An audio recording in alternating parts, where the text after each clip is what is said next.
காலையில் வெப்ப அலை வீசிய கரூரில் இரவில் மழை. மாவட்டத்தின் பல்வேறு பகுதிகளில் பெய்து வரும் மழையின் காரணமாக வெப்பம் தணிந்தது. குளிர்ச்சியான சூழல் நிலவுவதால் மக்கள் மகிழ்ச்சி. கரூர் மாவட்டத்தில் கடந்த சில வாரங்களாக 105 டிகிரிக்கும் மேலாக வெயில் வாட்டி வதைத்து வருகிறது.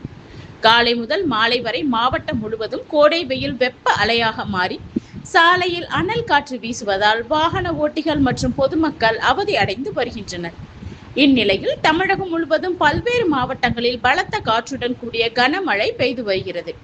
இந்த நிலையில் கரூர் மாவட்டத்தில் காலை முதல் வெயில் வாட்டி வதைத்த நிலையில் இரவு வேளையில் கரூர் மாவட்டம் அரவக்குறிச்சி சுற்றுவட்டார பகுதியான பள்ளப்பட்டி, ராஜபுரம், மணல்மேடு, மலைக்கோவிலூர் உள்ளிட்ட சுற்றுவட்டார பகுதிகளில் காற்றுடன் கூடிய மிதமான மழை பெய்தது. மேலும் மாவட்டத்தின் பல்வேறு பகுதிகளில் விட்டு விட்டு சாரல் மழை பெய்து வருகிறது.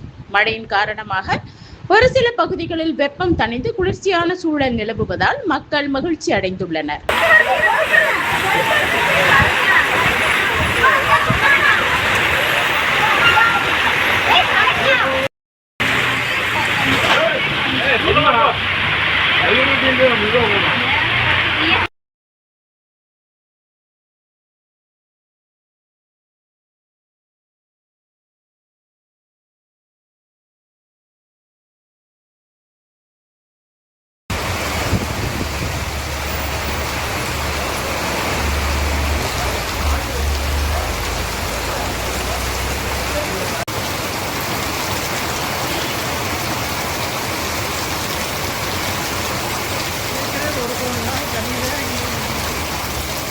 போர் வந்து போர் எடுக்கிறீங்களா?